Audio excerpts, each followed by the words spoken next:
Oh, what is the upskis, everybody? Welcome back to another episode of the GXGamerCast. We're on episode 90 of my little gaming show, where once a week I just has to talk about video games, new video games that I'm playing today, old video games that I grew up with. It doesn't matter. Video games. If you like video games, you might have a good time here today. And finally, it's been so long, we are gonna do a voices, and this is going to be a unique versus. I'm gonna do a tag team versus. It will be the PS2 and the Dreamcast teaming up to take on the Nintendo GameCube and Microsoft's Xbox, and that will be what we're doing today. But before we get into the tag team versus, let's talk about what I have been up to over the last week or so. As I always encourage you, the viewer, the listener, let me know what you've been up to over the last week or so, or whatever amount of time.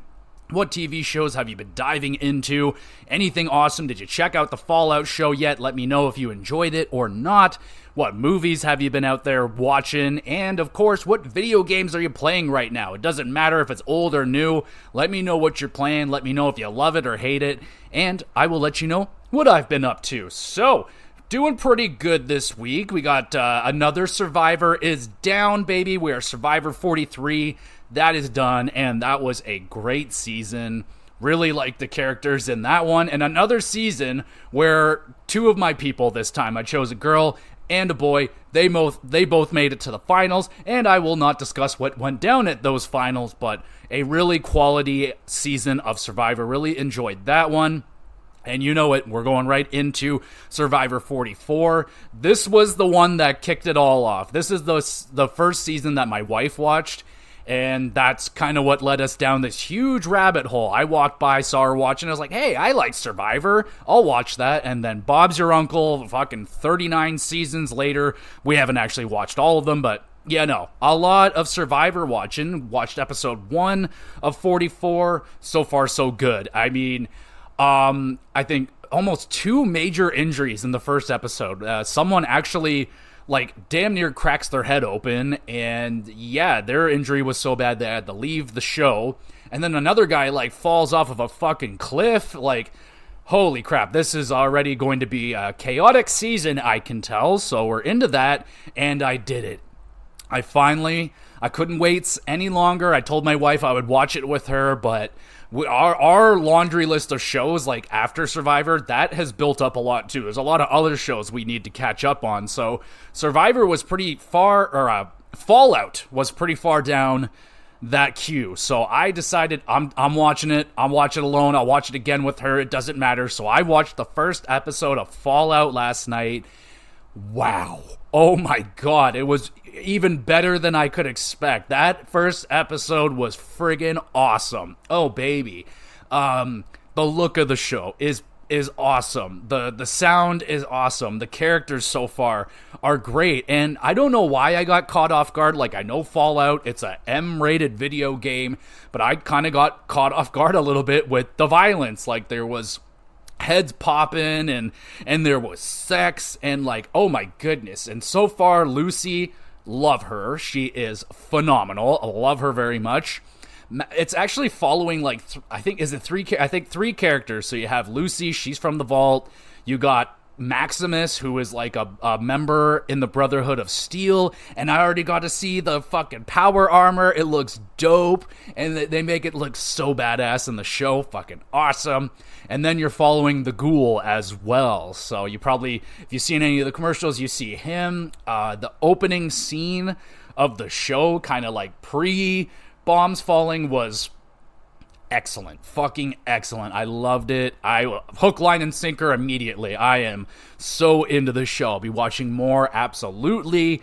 Really, really good stuff. I highly recommend it. I don't, for me, I'm a huge Fallout guy, obviously, and it's scratching a lot of itches for me right now. I'm dying for a new Fallout game, and we're not even close to getting one. So this has been very nice. If you haven't checked out Fallout, check it out. Really good. And in terms of movies, no movies again. Still can't get a movie in because I'm too busy watching Survivor and playing video games. So, video games I've been playing this week, you got Rayman Legends, still playing through that game. Really fun. I think I'm on the 3rd world now, and just a fucking charming excellent platforming video game. I absolutely love it. Still playing through Fire Emblem on my Switch. I am getting pretty deep into that now. I think I'm at like chapter 18 or 19. I'm on the second mission quest. I don't know. I think it's broken up into 3 like story parts. I'm on the second one, almost at the end of that, and just loving it. Really liking Fire Emblem. Combine that with some Survivor watching. Really good time. And the homies and I, we played some Diablo 4 this week. Doing pretty good there. Not much going on with the story that's like overly grabbing me. All I want is Lilith. I just want to see more of her and what she's doing, and every time she's on screen, it's badass.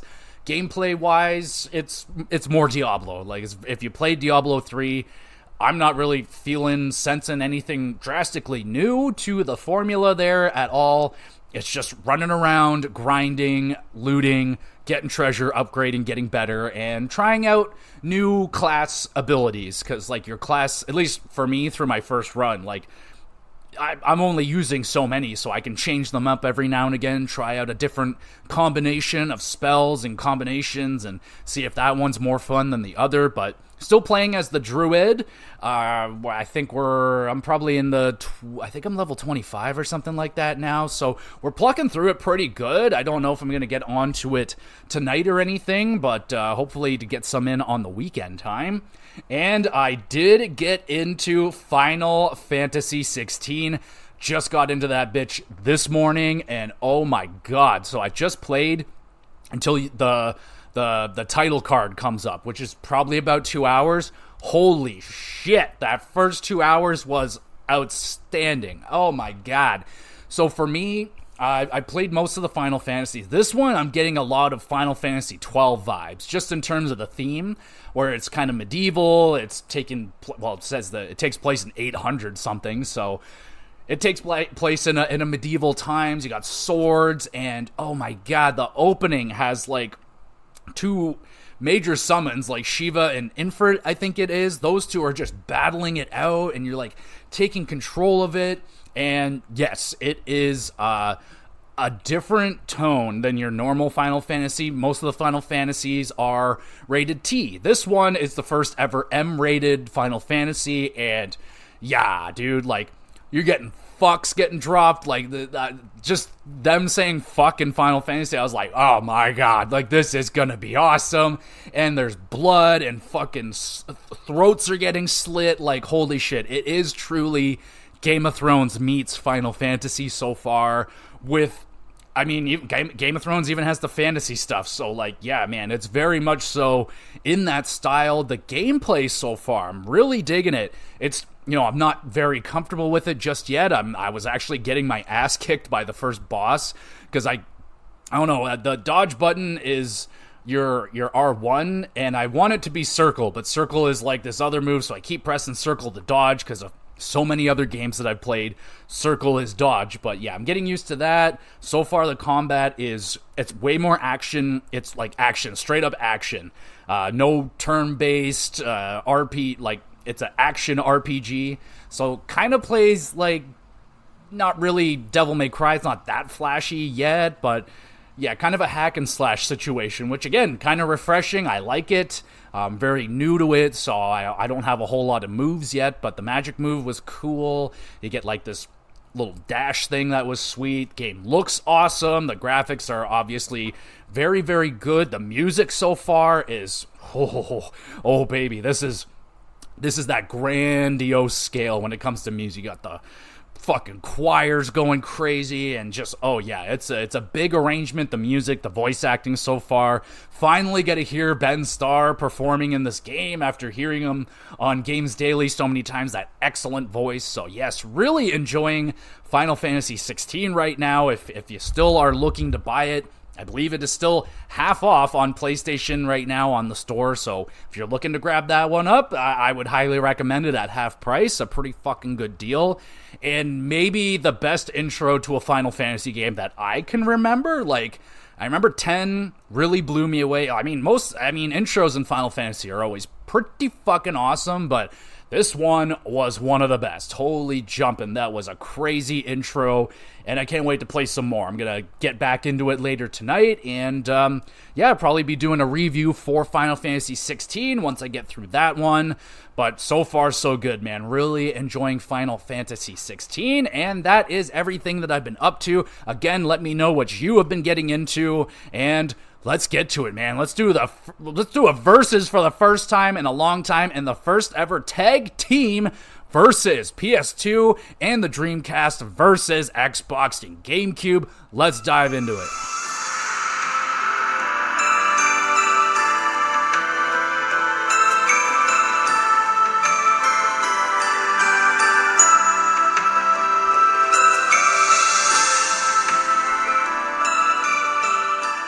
Damn, Shenmue coming in hot with some of those jammies right there. That's some hot music. But in terms of the versus, we're doing a tag team style, and we're gonna do 3 categories here. So we're gonna look at the console design, who had the best design and features on their console. Then we're going to be looking at the controllers. You know, that's a big aspect of the console. Some consoles have failed because of how terrible their controllers are. So we're going to be looking at all the controllers, and of course, we'll finish it off with the good stuff. The good stuff, the video games, who had the best exclusives, and who had the best third-party support. So let us dive into it. We'll start with Team PS2 and Dreamcast. We'll go PS2. So that console came out in 2000.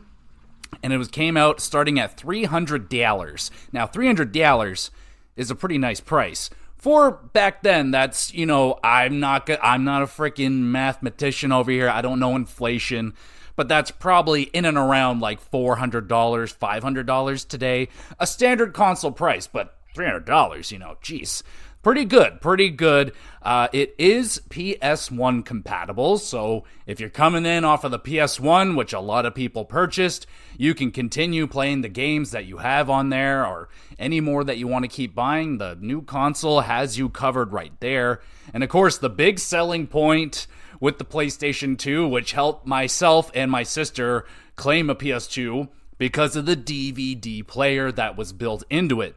Now, this was a huge deal because back in my day, DVD players were hella expensive, man. Like, I shit you not, DVD players, they were like $300, $400, $500. I know, it sounds insane, but that's why when I was like, hey, we can get the next generation PlayStation and a new DVD player all for $300. And my dad was like, well, God damn it, you got me. So we get one, and yeah, that's a huge selling point. And on top of that, it also has a CD player. I can't say if I doubt I ever used it as a CD player, but it was there if you wanted it, which is pretty key. Now, one of the downfalls that I think it's the only console here, this one only came with 2 controller ports at the time, so I mean, it was fine for me as a child because I only had my sister. That's 2 controllers. We were good. But, you know, if I wanted to have a group of homies over, then you got to go to an outside source. Now, that we're not really going to count. Now, there is something in the GameCube section that I'm going to kind of let slide in a sort of, but we'll see when we get there. But I will mention it. Yes, there was, I believe, a thing that you can get 4 controllers on the PS2, but natively 2 controllers out of the box. And it did have online connectivity. Was it any good? I mean, it worked. I never used it personally as a kid, but watching YouTube back in the day, there was a lot of people that, I'm going to throw the name out there, Pete Dorr. I mean, damn, dude, I've been watching that guy for ever, and I'm still watching him. I'm still watching that guy, and he used to play a lot of SOCOM on PS2, so he used to talk about all the great times, the hundreds, maybe even thousands of hours he said he spent on that, so it did work. Was it always great? Probably not, but it was there, and yes, it definitely is not of the quality that we have today, but really freaking neat that it had that. So we move to its tag team partner, the Dreamcast. Now, I'm going to just throw this one out there. I forgot that the Dreamcast was a part of this 6th generation console war. So my apologies straight up to Sega. And hey, I had the Sega Saturn. I was a Sega Knight. Just leave me be. I was doing the research for it, and I was like, oh my goodness, the Dreamcast. And, sadly, the Dreamcast, Sega's console, this was the end of it. And it wasn't the Dreamcast's fault, really. Honestly, it was kind of the Sega Saturn's fault. It was almost kind of like a Nintendo situation with the Wii to the Wii U, and they kind of blew their load early, and then there was just this console that really didn't need to exist. So if you cut out the Sega Saturn, which kind of hurts me because I had one, it wasn't that great, honestly, but if they just cut that thing out and had the Dreamcast instead, that would have been way better. Anyway, I am going to be talking about the Dreamcast, though I've never touched one. I don't know anyone that had one. I don't know anyone that's played a Dreamcast. So this thing is kind of my white whale. So I have hunted these things out in the wild. I've never seen one out in the wild, even in my heyday when I was a game hunter, if you will. And not really. I would just go to my normal 3 shops and a flea market or 2. But I'd never seen a Dreamcast before. I've seen Saturns. I've seen the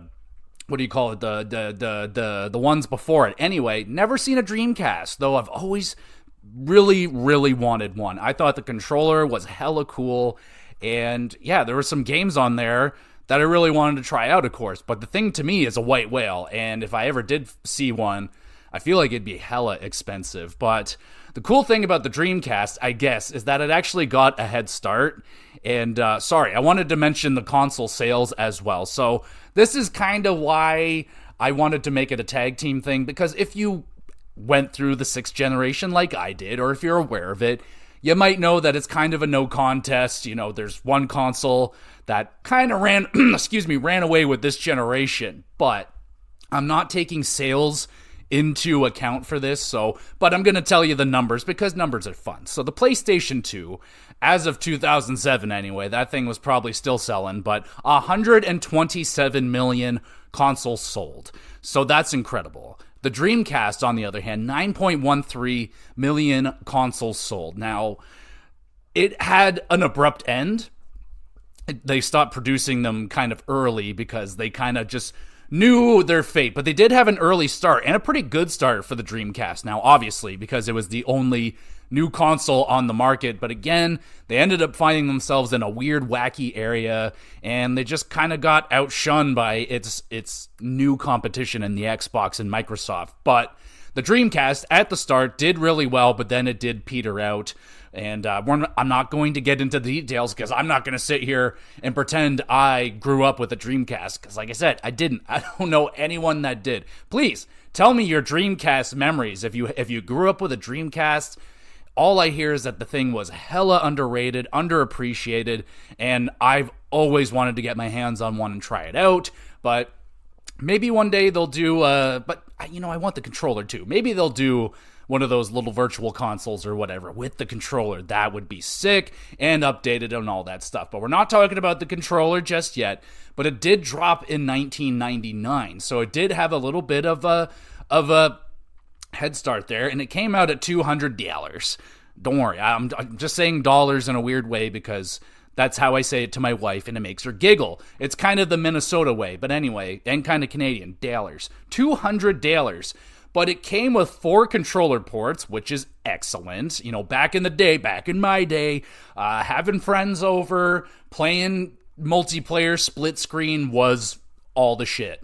All the shit. So 4 controller ports, not necessarily a must, but it was pretty fucking awesome. You can sell your parents on that. It's like, I could play with my stupid younger brother and sister, and depends on how many siblings you had. I guess the more the merrier. But with me, I was able to sell it with the PS2 with the 2. But if you had more than 2 siblings, then yeah, you're gonna want a console with 4 ports, and the Dreamcast had you covered. Not only that, it also had internet connectivity and an internet browser. So that's kind of the deal with the Dreamcast, myself included. I know a little bit of the Dreamcast, but this little fucker was ahead of its time, man. It has an internet browser, though the internet was still blossoming, but it was about to boom, and Sega had some fantastic ideas with the Dreamcast and the controller as well, and you can see some of these ideas were taken, and you look at the DS and its dual screens, and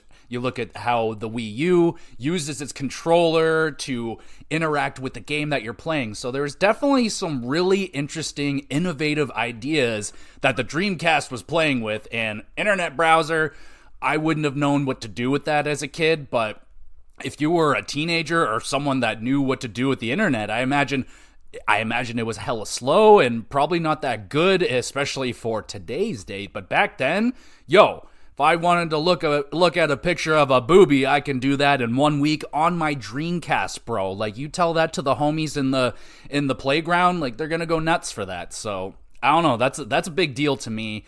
And it's interactive memory card, which is the thing that slots into the controller. So I don't really know where the hell to mention that. Is that a console? I guess that's more of a controller thing, but I felt like I should at least mention that.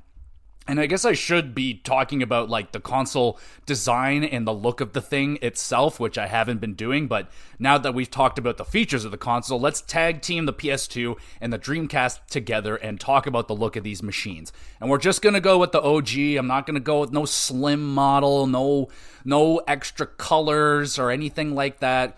Though that's slimness, like if they came out with extra colors like the GameCube did, and I'm not 100% about the Xbox if it did or not, but slight bonus points if you came out with multiple colors, which as far as I can remember, the PS2 did not.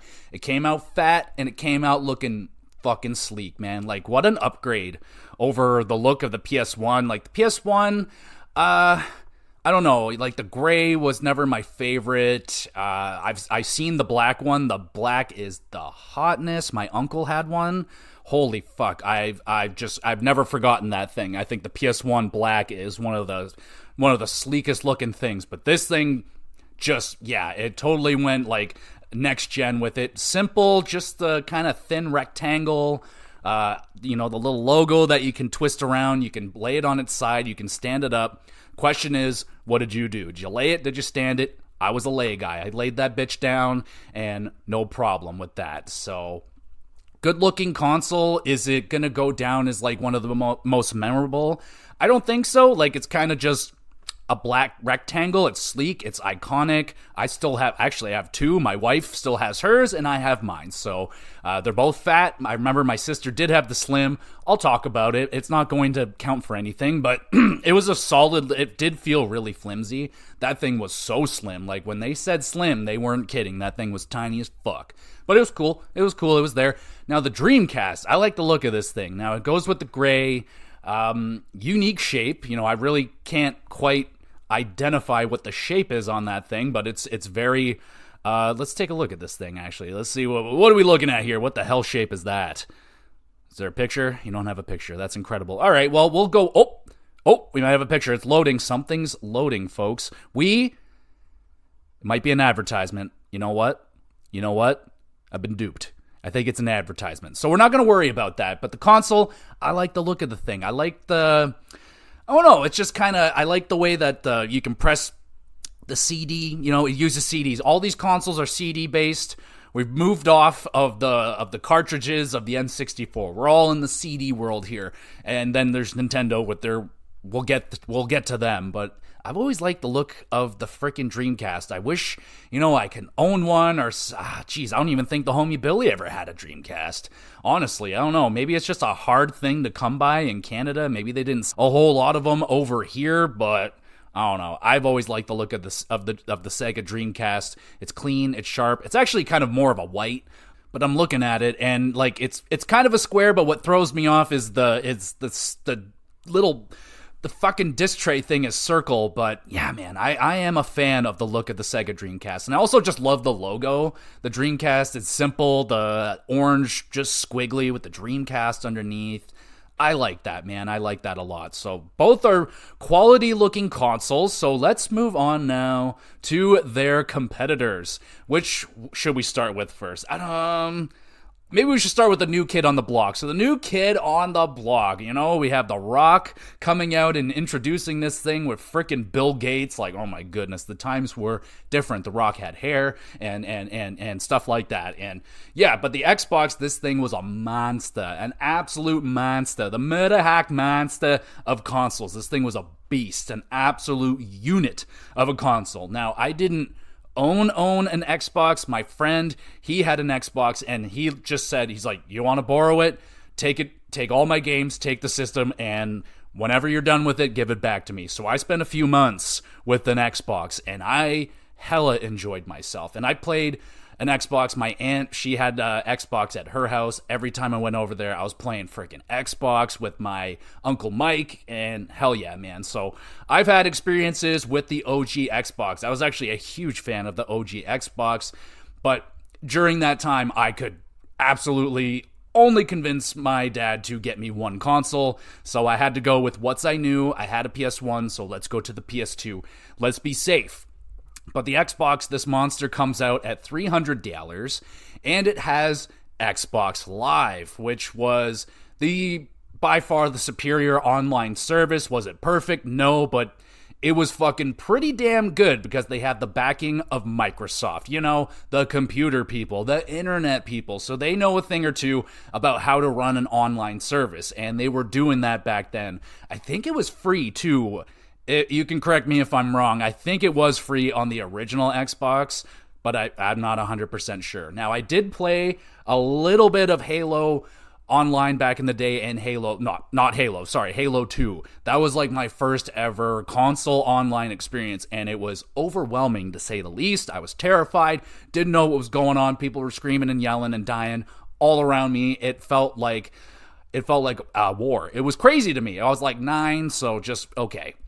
So it also had, now I had to try to remember this because I do remember watching movies on the Xbox, and it did in fact have the DVD and the CD player. So it's got what PS2 is packing. I don't think Dreamcast was doing any of that stuff, but it has the DVD, the CD player, so that's sick. And it has 4 controller ports, which I had to also look up. I was like, did that son of a bitch have 4? And yeah, it did. And damn right it did, because it had Halo, so you had to have 4 controller ports for that thing. But in terms of the console design, it was huge. It was an absolute freaking beast. It was packing power. Now, I'm not going to get into the minutia and those kind of details. I am not that kind of guy. I'm not going to tell you about the RAM and that kind of stuff. So we all know that the Xbox was the most powerful, but in this console generation, I feel like even GameCube, man, like that little fuck was powerful, but the Xbox was, numbers-wise, the most powerful on the block, on the X blocks, if you will. So that is what the Xbox is packing, and then you get the GameCube. This little son of a bitch. Okay. So my experiences with the GameCube are fairly minimal. I've never owned one unless you count the Wii, because the Wii was backwards compatible, so I have a Wii. I've had access to play GameCube games, but they're fucking expensive. And I don't know, they're not, I find them all the time. It's just they're really, really expensive. But the console was not that expensive when it came out at $200. And it came with 4 controller ports. Now, we will talk about the controller in a moment when we get to that. But it was actually backwards compatible. Now, this is where we get a little controversial, because this was, in fact, it didn't come in the box with it. You had to buy it, as far as I can remember. The little adapter that slides onto the bottom of it, but it lets you play your Game Boy, Game Boy Color, and Game Boy Advance games, which is just like, dude, now I didn't get this experience, but I know the homie Billy did, and he has that, and playing Pokemon on the big screen, like, oh my god, that's something like, if a genie showed up to 9-year-old me, I might be asking for a GameCube with the adapter so I can play my Pokemons on the big screen. No more little screen with my little worm light and fucking batteries and all that nonsense. And my goodness. And I believe this thing came out in multiple colors at the beginning. It was purple and silver, I think. But I know it came out with a bunch of colors down the line, like orange, and I think there was a green one. I always liked the orange one. Orange one was speaking. It might be yellow, but that's fine. That was the one that spoke to me. But Purple is iconic, man. I know people I didn't like the purple either when it first came out. I was like 8 or 9, so, kids are stupid. I love the color purple now. I love the look of the GameCube. I think it is so freaking cute, and with its little handle on the back, they were thinking. They were thinking when they were over there in Nintendo. That's why they make the big bucks over there at Nintendo, because they're thinking, and they put that little handle, because the homies are going to be, after school, fucking grab the GameCube, go over to his house, and you're playing Smash Bros. And all that crap. But my experiences are limited with the GameCube. My uncle had one, but we didn't play it a lot. He moved away shortly after he got one, so I played a little bit at his house. I had one friend that had the GameCube. He got it like immediately, and I went over there and played it when it first came out, and it wasn't for me when I first played it. But then sadly I moved away, and new school, new friends. So I lost my GameCube connection right there. And yeah, so I have been fairly limited with my GameCube experiences. Now, I learned a lot about the GameCube. I know a lot about the GameCube, but oh my goodness, I really wish I knew I wasn't going to get one back then, but they're pretty easy and cheap to get now. It's just the games are so darn expensive. But at this point, they're starting to release them at a decent rate out of Nintendo. I'm really excited for the Paper Mario Thousand Year Door Switch remake thing, because that is one of my white whale games, was fucking Thousand Year Door, which has always been a very expensive game, and that one is quite difficult to find as well. I don't believe I've ever found one out in the wild, but yeah, I've been dying to play that game. So that might be a day one purchase, because it's not probably going to go on sale anytime soon. So anyway, we'll see about that one. But yeah, man, there's a lot of GameCube games that I missed out on. I mean, the Metal Gear Solid remake, but we're not talking about games, we're talking about the thing. And I like the look of the GameCube. It's super tight, it's super compact, it's little, it's a freaking cube. It is exactly what it is. It's a GameCube. The name is genius. I love that. Yeah, it really does stand out from the pack when you look at the the 4 consoles. It's a different color, it's just a straight up cube. I really, really like it. Basically, it's what the newest Xbox looks like. It's just elongated. But yeah, man, I really do like the look of that console. Now, in terms of who wins this, who has all around the best features overall, it's a really tight race. So we're taking price into consideration. It's a wash there, because each team has a $300 and a $200 console. So we're okay there. In terms of backwards compatibility, so Xbox doesn't have any, because it's the first console. There was nothing prior to play. PlayStation, you have your entire PlayStation 1 library at access. GameCube, see, this is where it's gray, because you have to buy it. So I can't really give GameCube the backwards compatibility. You definitely can't shove an N64 cartridge into it. That's for certain. That's always kind of been a Nintendo thing. They keep fucking changing things up, so you can't use it. Like the Switch, there's we're going back to cartridges. We're insane.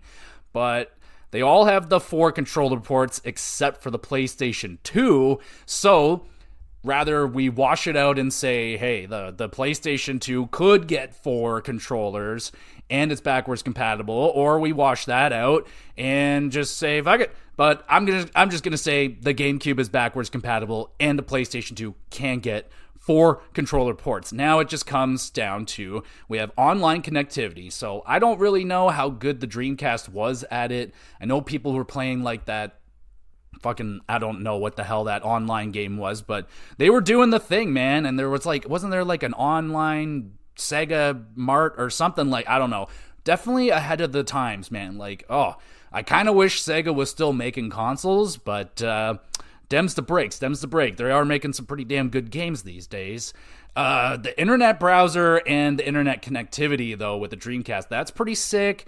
Interactive memory card, I think we'll slot that down to controllers, because that really is a controller thing. So it's doing that, 4 controller ports. It's tight, man. I mean, what features would you like to take overall? I mean, I really hold the compatibility high up. So what would be more important to me? My Pokemon experience, because honestly, I didn't play anything on handheld other than Pokemon. I had a lot more PlayStation 1 games. So I think, with that being said, they have the DVD. GameCube don't do that, but Xbox do. I'm going PS2 Dreamcast, get the win on this one. Console design and features. Winner is Dreamcast/PS2. Now we go to the next category, which is controllers. Oh, baby. Where do we start? Let's just take the gloves off. I'm going at you right now, GameCube. I don't like your controller. Never have, never did. From day one, didn't like it. I know people love it. Not for me. The little fucking analog stick was too tiny. My thumb would keep sliding off. I never liked the button layout of the thing, and I've always been a Sony guy, and Sony has their button layout, and Xbox, theirs is pretty damn similar, and then there's fucking Nintendo, just like, yo, we're fucking Z and Zs and fucking Xs and ZLs, and I'm like, oh my god. I still to this day struggle with my Switch. I still have to look down at the buttons and like, which one's X, because the X is in all very combobulated. Never liked the GameCube controller. I own one. I still don't like it. Even when I had my Wii, you could stick a fucking GameCube in there. GameCube controller, I never did. I bought a GameCube controller because I thought, the wiggle thing would get old, but I preferred the wiggle over GameCube controller. So that's my relationship with the GameCube controller. I know it's not the popular opinion because people fucking love this controller. Not me. I did not like that controller. So it's definitely going to be, this is a biased one. If you disagree, I completely understand that, but it is what it do. So we go now to the Xbox, its partner. Now this fucker was also a beast. It had a beastly controller because this was, marketed more towards the older male demographic. Guys like my uncle at the time, the late teens, early 20 guys that are looking for top tier graphics, top tier gameplay. What's the hotness right now? What's all the homies playing? Shit like that. The trendsetters. What's new? What's the best? What's all this stuff? What's the most expensive so I can, throw it in people's face? That kind of thing. And that's what Xbox was doing. Big, powerful, and the controller was big as fuck. Me personally, I have played with both.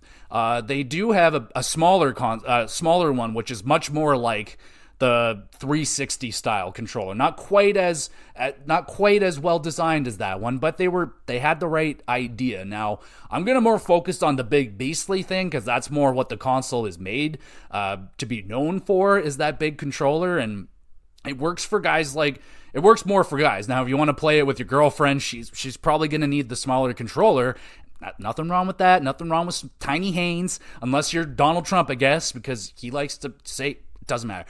The controller was huge. It was a durable controller. The analogs, or not the analog sticks, the fucking, what do you call them, the triggers back there, that's where it was at. Now, that thing was designed for shooters, and it still is. It's still the top tier. Xbox makes the best shooting style controller, and probably racing as well if you want to go there. That's kind of what Xbox's bread and butter has been, is shooters and racing. And yeah, this controller had that in mind. It was well made for that. I remember the start select buttons kind of being in a weird spot, and then there was like the black and white weird side button or something like that. But overall, I enjoyed it. It was hefty. Don't remember my hands jamming up. Again, I was a kid, so that kind of thing wasn't happening to me yet. But if I played that fucking heavy of a controller now, who knows? My hands might jam up in an hour or two. I don't remember. But I remember liking it, but I know it had its criticisms for being an absolute unit of a freaking controller. But I enjoyed it. It was solid. So not bad on there. So, I mean, the GameCube controller can kind of go fuck itself a little bit, but I know people love it. We go to the other side. It's competition. We'll start with the Dreamcast because this thing is fucking insane looking. It's by far the most unique controller out of the four of them. Sadly, I've never held one. Never found one. I just don't know how this thing feels. It is one of the most unique looking things. It looks like a little spaceship. it has triggers kind of like the Xbox does. What's going on back there appeals to me. It looks rather good. It looks rather sturdy.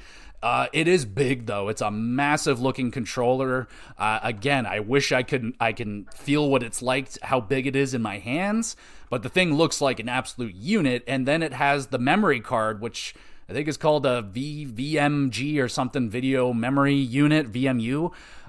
It basically looks like a Tamagotchi that you slide into the controller. It's your memory card, and also it has some like interactive games I'm guessing you can play with it. Again, never played a Dreamcast, but fuck, is that ever cool, man? And again, that kind of goes to ideas that the DS were probably looking over at Sega's paper, like, that's a pretty fucking good idea. We'll take that and make $100 billion.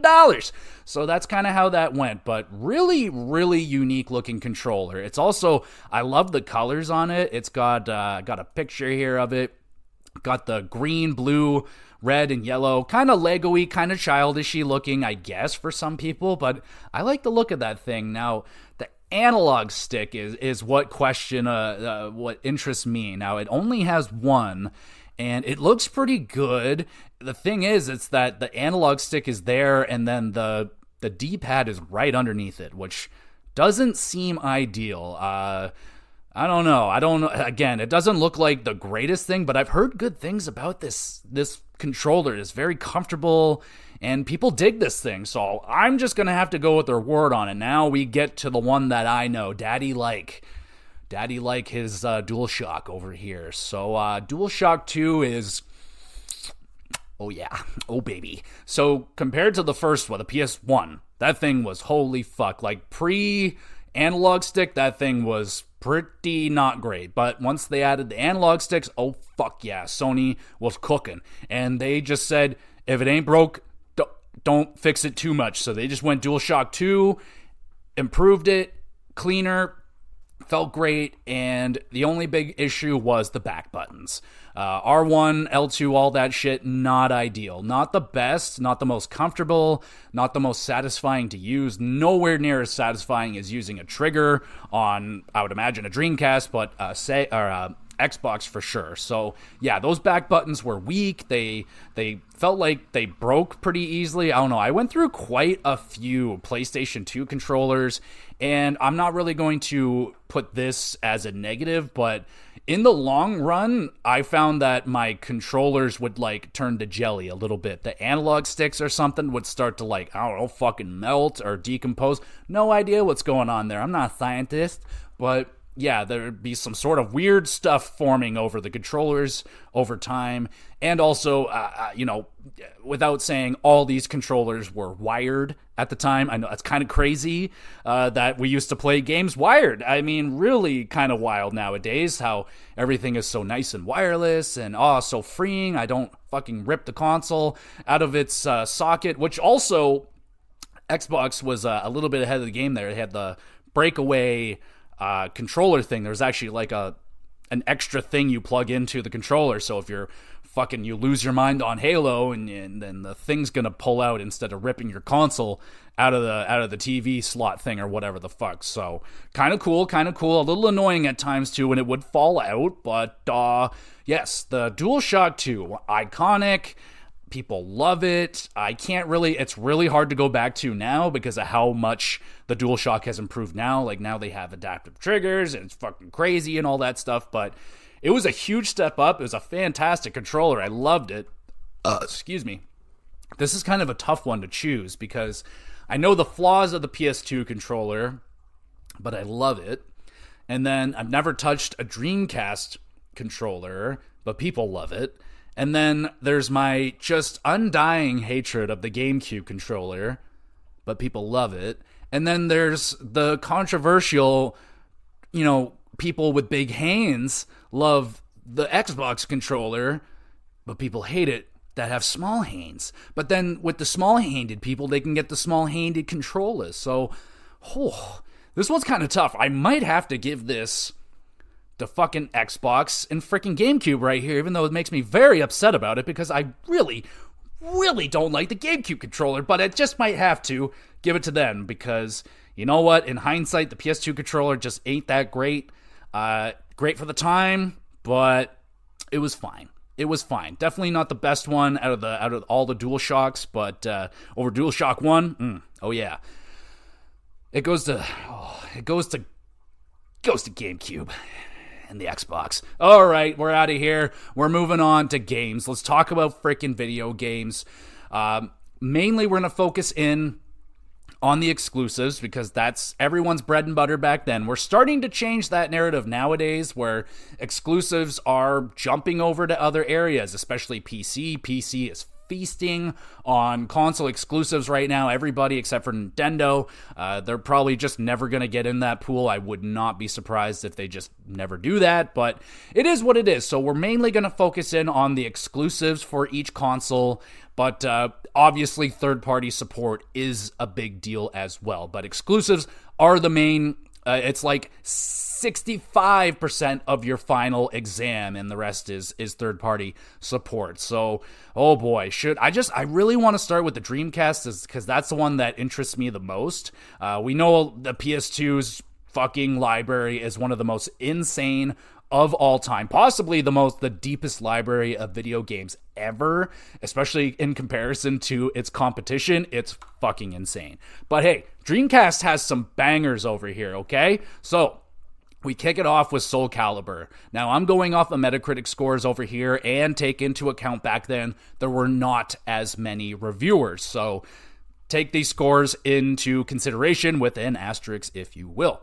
So, a 98 on Metacritic for Soul Calibur. I played a minimal amount of Soul Calibur. The first one, my bread and butter was Soul Calibur 2.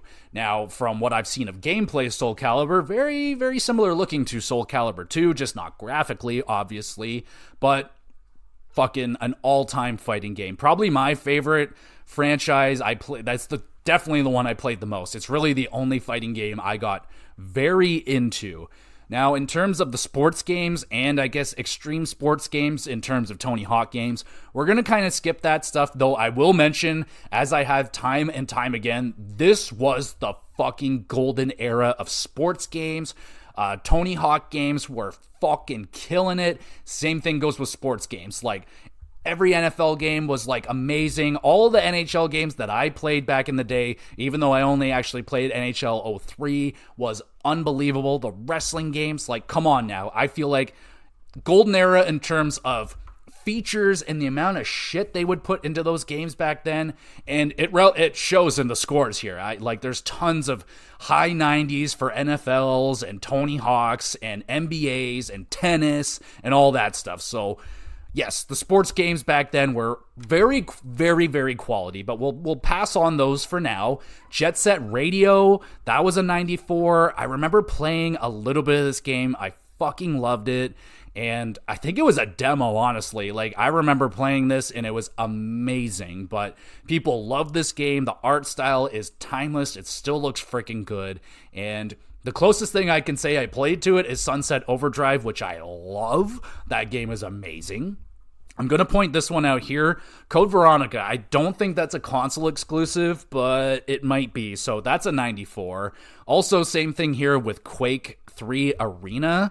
That could be a console exclusive. I'm not worried about PC stuff. We're not worried about that. Just console. We'll just worry about that. But that's a 93. Skies of Arcadia, that was obviously like number one on my hit list for games I wanted to play on the Dreamcast. Their big RPG. Can't say I've ever played it, but my goodness, do I ever want to try it. I hope they remake it or do something with it, because I think it's like Space Pirates and stuff. Like, I love that. 93 on Metacritic. Get the hell out of here. We got, it's a virtual tennis. We got Marvel versus Capcom 2, and that's at a 90. And that's another thing that the Dreamcast was pretty well known for, was being a beast of a, arcade console port thing. So they would bring over arcade ports and do it the best up until that point. Like, other ones, there would be limitations. This was as close as you can get. So they did a really good job there. You got Unreal Tournament 1999. That's a 90. You got Grandia. That's a 90. Samba de Amigo. I think that's what that Samba de Amigo. Yep, that's an 89. You got, what the hell is that thing? Pioneer 2? I don't know, it won't come up. But Pioneer 2, that's an 89. You got Sonic, what the hell is that? Sonic Adventure 2, that's like one of the big iconic ones. Now with this one, you know, some people, it didn't hold up very well, but it was really cool for the time. Like, to see Sonic, like, on that scale, moving that fast in 3D and shit. I've never been a Sonic guy. I just not my jam. And, but that has an 89. Shenmue was like the big, you know, Sega's pushing this is like, this is our huge, we're putting a lot of eggs into the basket for Shenmue. And for the people that played it, loved it. For the people that didn't, they probably don't know much about it. But Shenmue, it's nothing special nowadays. But for back then, it was like Sega's Grand Theft Auto. It was really fucking cool. I'll just mention this one because it's kind of neat. Ultimate Fighting Championship, UFC 88 on Metacritic. That's pretty good. I imagine that was on other stuff as well, but looks pretty neat. This one, I really always wanted to play Power Stone 2. It was kind of Sega's Smash Bros. I don't know what the characters are from. I feel like I've watched Power Stone. It looks very familiar, but I'm very, very shaky on the details of that. But basically, Sega's version of Smash Bros, which is, who fucking doesn't want to play another type of Smash Bros? So that looks cool. They got Bang I.O., which again, I'm not 100% if that is a console exclusive, but that's an 87. We move to the second page. Now we're getting into a lot of racing games. Like, there's literally fucking 5 racing games in a row right here. We're not really 6 racing games in a row. And now we're getting into like the lower 80s. We're at 84s now. We got Echo the Dolphin, Ogier, the Defender of the Future. I don't even want to ask. You got Seaman. That was always a weird one. I remember reading about that in the magazine. Sounds like a really fucking weird game. It was at an 82, so some people loved it, some people didn't. Crazy Taxi 2, that was probably some good times. Yeah, so they didn't have the biggest lineup of video games. That is for sure, but it's okay. That's why I teamed you up with the PlayStation 2, because they have arguably the biggest lineup of video games ever. I mean, there's 1,400 results here for the PS2 alone. I think there was like 150 there for the Dreamcast, so yeah. There's a big discrepancy in the amount of video games that came out for the PS2. I'll try my best to stick with the ones I remember as console exclusives. You have Grand Theft Auto 3, which was revolutionary for the time. Does it stand up very well now? No, not really. Even with the remake, it definitely helps. Then you get fucking Metal Gear Solid, baby. Metal Gear Solid 2, I know people don't love it. I do, though. That one's a 96. Grand Theft Auto 3, a 97. Grand Theft Auto San Andreas was multi-platform, 95. San Andreas, or Vice City was not. That was a 95. You got Gran Turismo, 95. You got Devil May Cry, 94. I'm skipping all these. NCAA, there's so many Maddens. Metal Gear Solid 3, 94. God of War, 94. So you're starting to see, yeah, the PlayStation is fully fucking loaded. It's got so many freaking games. Virtua Fighter 4, 94. Burnout, 93. God of War 2, 93. SSX, 93. SSX 3, 93. Okami, 93. That's just page 1, baby. Like, you got, let's just go to page 2. We'll get in, we'll go down the lineup a little bit, see how many more console exclusives I can find. Final Fantasy 12, that's a 92. You got Final Fantasy X, that's a 92. Klonoa 2, I think, was the console exclusive. That's a 91. You got Ratchet and Clank, Up Your Arsenal, 91. Twisted Metal Black, that's a 91. Shadow of the Colossus, 91. We're not even into the 80s yet. Eco, you got more Ratchet and Clank. You got Dead or Alive 2. That's a fighting game. You got the Street series. Like, oh my god, there's just so many amazing games, man. Let's keep going until we get out of the 90s, I guess. Jak and Daxter 1, Persona 4, Time Splitters 2, Rain Man 2, Dragon Quest 7. All right, now that was an 89. All right, we're done here. So, needless to say, the PlayStation has it pretty well covered in terms of exclusive third-party support it's all there. PlayStation had the best support. Everything was coming out on PlayStation 2 outside of the console exclusives for Xbox. But with that being said, Xbox came out swinging with some of the most iconic freaking games of all time. And Halo is leading the charge, absolutely.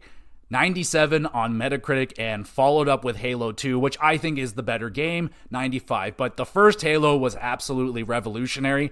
I don't think it stands up very well today. I played it twice in like the last 5 years, and I didn't like it very much, honestly. But for the time, in freaking sane, it really set the standard and the mold for first-person shooters moving forward, and Halo 2 just like tripled that. It just amped everything up. The multiplayer was insane. It blew me away.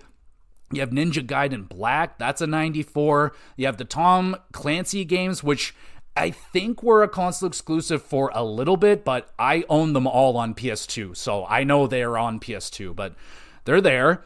So they had that in terms of support. They did have the Burnout games. They have Tony Hawk. They did have some of the Grand Theft Auto games, and let me see what's this. They have Grand Theft Auto Double Pack, which, so they did have Vice City and Grand Theft Auto 3, so that's a big deal. They also had Star Wars Knights of the Old Republic. That's a big one. That's a game I have still not completed to this date. I have played it. It's awesome. I just need to get, it just didn't really suck me in, but a 94, that's an all-timer right there. Prince of Persia wasn't a console exclusive either. Okay, so I'm learning stuff too as we go. That's all good. They had the Maddens. They had their Soul Calibur. They had SSX as well. They also had the console version of Half-Life, which, I don't remember. I didn't see it on the PS2 side in the 90s, so Xbox had that. They also had Project Gotham Racing, which I do believe is a console-exclusive racing game. They had the first Forza not Horizon, that came a little bit later, but the first Forza Motorsport in 2005, kicking it off with a 92 on Metacritic back in the day. Like, goddamn. You got Ninja Gaiden. Is that just Ninja Gaiden? Okay, 91. And then page 2, I think we're probably getting out of the 90s here. What the hell is that? Oh, Panzer Dragoon Orta had a 90. I didn't know. I did not know it was that high on Metacritic. Well, good for them. We got a lot of baseball and soccer games here. Jade Empire, that was one of BioWare's early RPGs before Mass Effect. They did Jade Empire, and that was always one on my hit list. Always wanted to play Jade Empire. I would love a remake. I think I actually own Jade Empire. I don't know. I might have to go upstairs and take a look and see if I own that. But that was an 89 on Metacritic. So we're starting to move out of the 90s now. But they had Max Payne wasn't console exclusive, I don't believe. This one I've always wanted to play, The Chronicles of Riddick: Escape from Butcher Bay. I believe that was a console exclusive at the time.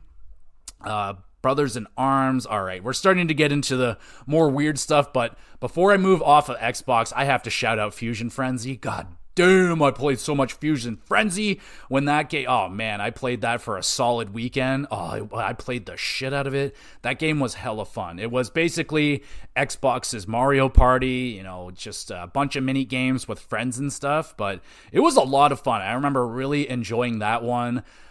Only 2 mini games I can really remember. The one where you're like climbing up this like spinning tower and you have to like jump and dodge and do all that shit, and it moves faster and faster, and you have to last as long as possible. So that one was always fun. And of course, the one that's on the cover where you're in the balls and you're trying to knock each other off. That's always a good time. All right, that's enough Xbox stuff. Let's go over to GameCube, which is absolutely loaded to the brim with some meaty-ass console exclusives. But how good was their third-party support? Let's take a look. So, kicking it off, you got Metroid Prime. That's a 97. I'm not counting Resident Evil 4 as a console exclusive, though it came out originally on GameCube and arguably the best version of it, though I still think it's the Wii. They had a really good version of Resident Evil 4, but that's not console exclusive. They had it though, so they had it. They have Twilight Princess, which came out right at the end. That's a 96. You got Wind Waker, which is one of the most, probably number 1 or number 2 games I have not played that I fucking want to, as bad as possible. Please, Nintendo, release it on the Switch. I want it so bad. Please. 96 on Metacritic. They also released a Greatest Hits Legend of Zelda that had a 95. They got the NFLs. They got Madden. They got SSX. They had their version of Soul Calibur with Link. They had Virtua Joe. They had Eternal Darkness. That game, I wanted to play it so bad. That one's a tough one. That one's very hard to find. It's very expensive. And, hard to play on, like, modern TVs and stuff. So it's a very timeless, a timed classic. But, man, I wish they would make a game like that again. And Eternal Darkness 2, anybody? 92 on Metacritic. They had Prince of Persia over there. They had Smash Bros. Melee, 92. Super Mario Sunshine, which some fucking crazy sons of bitches gave that a 92 on Metacritic. I highly disagree. But for the time, yes, it was pretty fucking key. You got the Metroid Prime sequel, Metroid Prime 2 Echoes, 92. You get the Resident Evil remake, that's a 91. You have more football, you have NBA, you have Star Wars Rogue Leader. I think that was a launch lineup game. That had a 90 on Metacritic. You get Pikmin, that's Pikmin 2, that's a 90.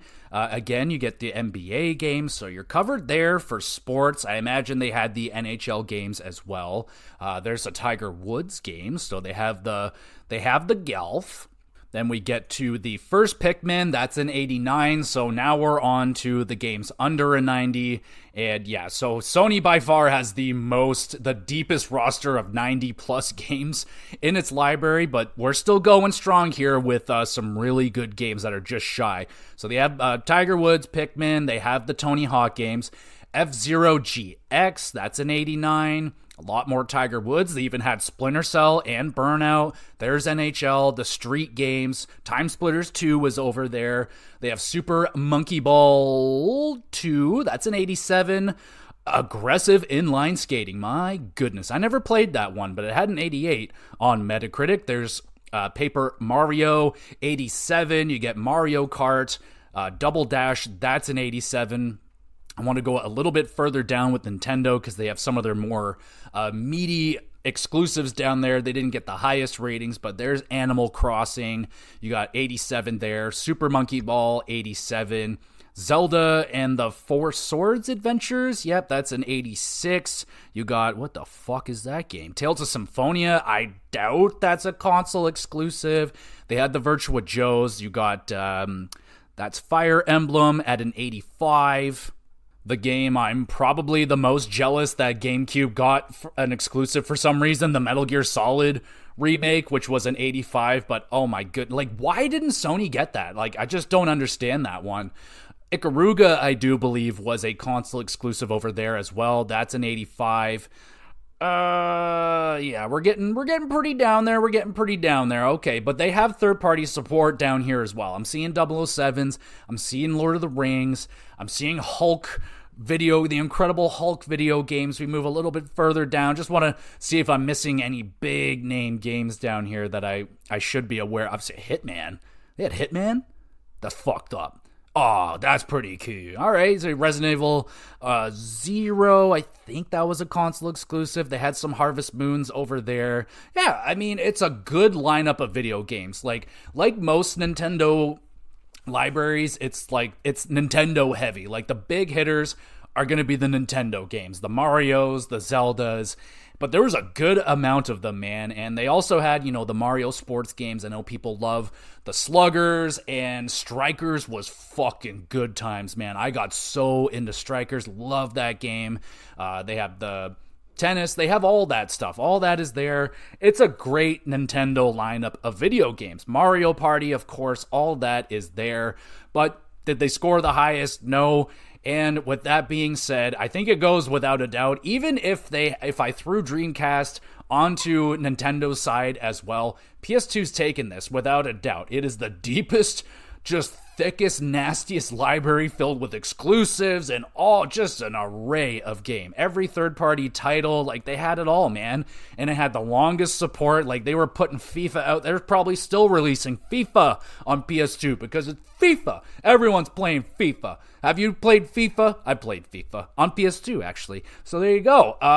So yeah, that's it. That's it. It's the winner is it's PS2 and the Dreamcast. Got you covered, Sega-ites out there. I got you covered. Sega gets disrespected at times, but I got you covered. Even though I never touched or even played a Dreamcast, you win because fuck yeah, you teamed up with the PS2. So there you go. Sorry, Nintendo and Microsoft fans.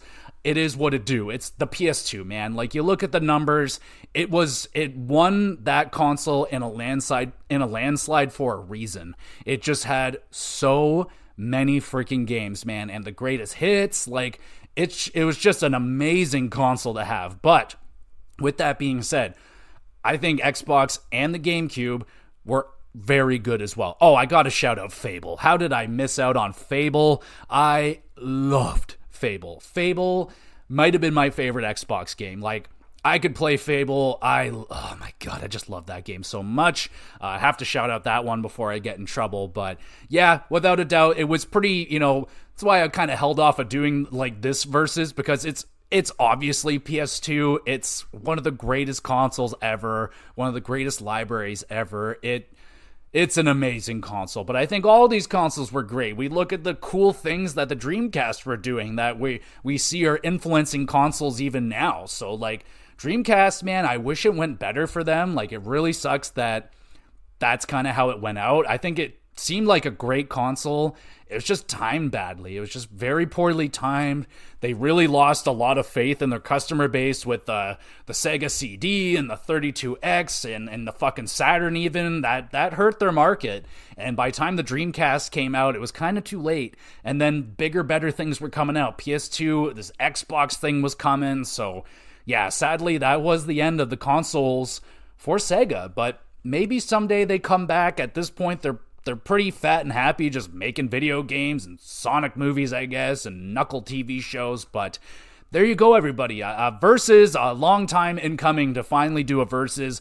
I've had a bunch on the docket. It's just, a lot of them just aren't as competitive as I hope they would be. Like, a lot of the year Versus, like, I want to do 2018 versus I think 2016, but when you look at the libraries, it's like, it's kind of a landslide when you think about it, but it's fun to reminisce and talk about a big library of video games and reminisce about old consoles and what the fuck they were doing with them back in the day, and wired controllers, like, what the fuck? I mean, yeah, they had their wireless ones, but they're weird and expensive, didn't work that good, but here we are now today on PS5 and Xbox One TX thing, whatever, T1001 model, and the Switch 2 is on its way in a year or so. So we're eating great as gamers, and I think that console generation, the 6th generation, for myself included, just really kicked off like gaming to the next level.